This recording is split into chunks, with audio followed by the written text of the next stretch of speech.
let's just say for the sake of argument that, for example, the United States has become a police state in which law enforcement makes it its business to pick on certain groups of people, notably African Americans, black people, whatever you want to call them.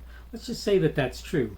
Does that make it reasonable for a bunch of people to be running the streets with guns in their hands, smashing people's windows and pepper spraying them?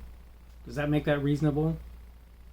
This is what we're going to talk about on today's Daily Summation from Kurt's Religion and Politics. I'm your host, and today is Sunday, the 9th of May of 2021. I'm glad to have you aboard today, whether it's on Rumble, on the podcast, on YouTube, or wherever you happen to be coming from. Thanks for coming on.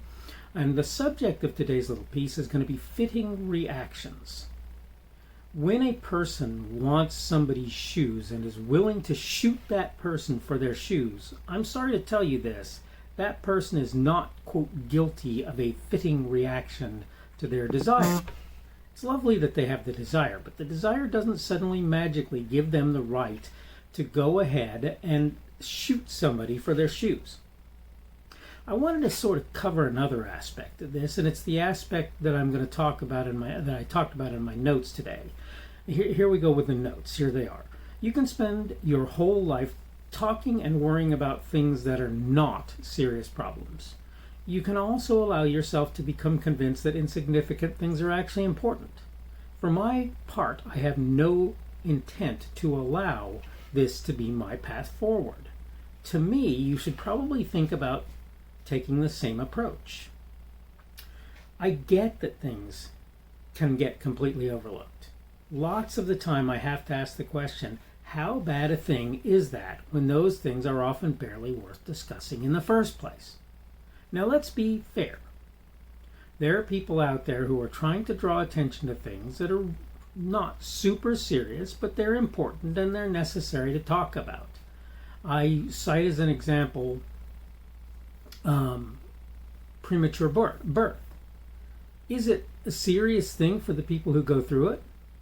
Both the parents and the children? Well, yeah, it's a pretty serious thing. You can't really argue otherwise. On the other hand, if you look at the actual number of premature births that really substantially impact the child or the parent or both, the number is actually quite small.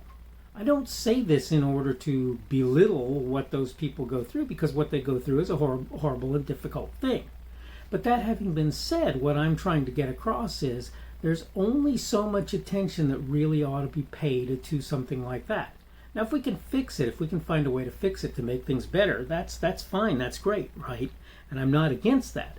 But my point is that the thing itself, where it's a horrible thing for those who go through it, is not a horrible thing for most folks who even experience premature birth. My son was what they refer to as a near-term birth. Okay, he was not quite at term, he was under term. He was fully formed. He had no problem breathing. He did a little bit of the jaundice thing that lots of kids do and needed a little bit of sunshine therapy in order to deal with that. But in general, you would not know today that he was preterm. You would have no idea. Yet he's technically a premature birth, part of that statistic. All I'm trying to say in all of this is, I'm sorry to tell you this, but where it's sad that Prince Philip died, I don't really care that Prince Philip died. Prince Philip was not my prince. He's not any part of my country except in terms of foreign relations, and even not much of one there.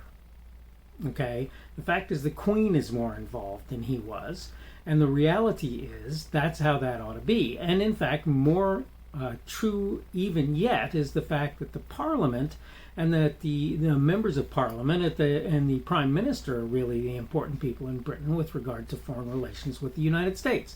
How important is it that Prince Philip died? Well, it's worth noting, but it's not really more important than that, and it's not something that you should spend a lot of time talking about or thinking about, probably. It's sad, it's unfortunate, I feel, for the Queen that her husband died. It's sad for her, but it's not super important to me that that's the case. I obviously issue my condolences to the Queen.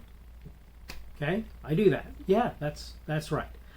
But at a level of importance between putting food on my table and Prince Philip, I hate to say this, but putting food on my table is more important. Substantially more important.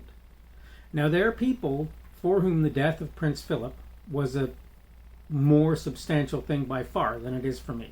I grant you this. Again, the Queen, maybe Charles, Prince Charles, some others. But my point is to say that your responses to things that happen around you should befit the things that are happening around you. That's why I talk about fitting reactions. Somebody called my kid a name yesterday. My son spat at that kid. His reaction was wrong, it was bad, and it was not fitting. This is the first thing that I want to say about that. The parent's reaction to my child spitting at their child was not a fitting reaction either. It wasn't horrible. They didn't do horribly badly. They came and they told me about it, and I came and found him because at the time I was trying to let him play on his own to get a little bit of time on his own, right? And he did something that he shouldn't have done. And I made it very clear to him that he shouldn't have done that. That was never something he should have done. As it happened, the folks in question were, of course, black people, because most black people really, really take offense when some kid spits on another kid. Unless that kid is black, in which case it's totally okay. That's a subject for another, piece. At some point, maybe we'll talk about that.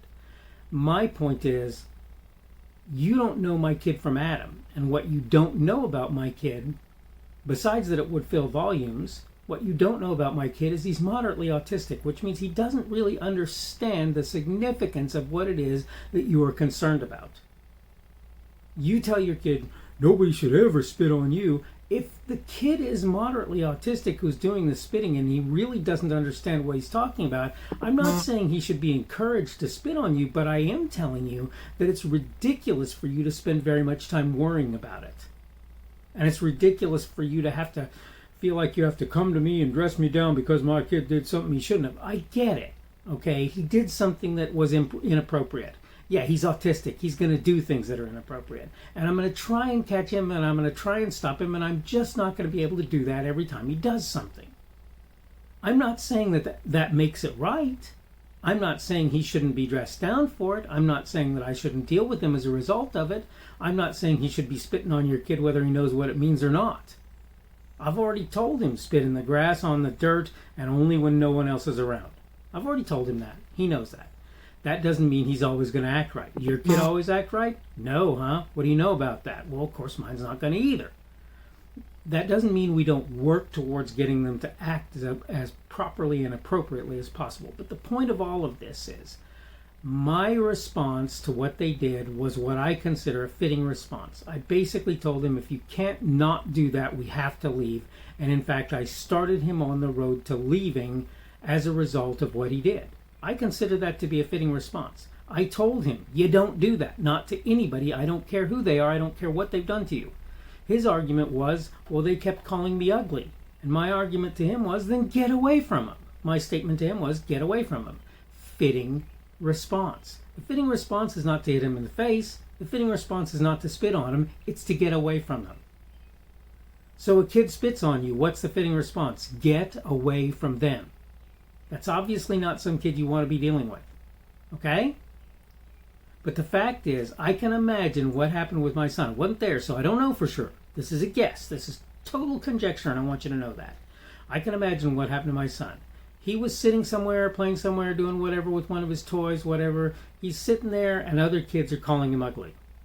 It happens all the time. I've watched kids do this to him, do this sort of thing. Treat him like a monster. Call him ugly.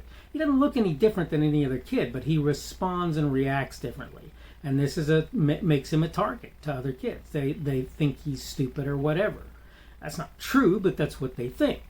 Okay? And that's just how people are. So I very much doubt what he did was a horribly bad response to what they did to him. That having been said, it was still wrong, and I told him as much. Okay. The point is, when you react to something, your reaction should befit the thing to which you are reacting.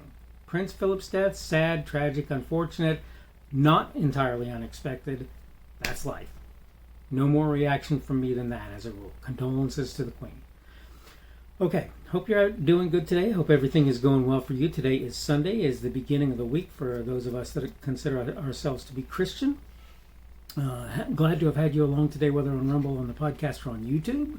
This is the Daily Summation from Kurt's Religion and Politics. I am your host. I'm Kurt. Today is Sunday, the 9th of May of 2021. That means tomorrow will be Monday the 10th of May of 2021. And our subject for today has been fitting reactions. Tomorrow we are going to talk about fantasy and reality. And I want to point out that there are a lot of people out there who maybe aren't living in reality quite as much as they really ought to be. We'll talk some more about that on tomorrow's Daily Summation. Hopefully you're doing well and things are going well for you today, as I've already said.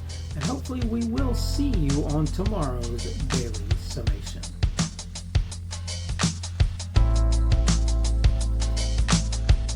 The speaker on this edition of the Daily Summation is Kurt Schubert.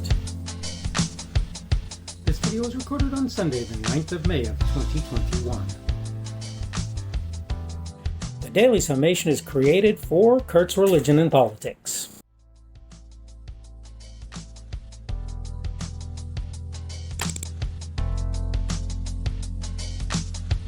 Thanks for watching this edition of the Daily Summation from Kurt's Religion and Politics. I hope you found it entertaining or instructional, and maybe both. If you want to see more from me, you can go to blogs.kpschubert.com. That's blogs.kpschubert.com. I am on Twitter, Parler, and Minds.com. My handle on each of those is @kpschubert. That's @kpschubert. I have a Rumble and a YouTube channel. They are the Kurt's Religion and Politics channels on Rumble and YouTube.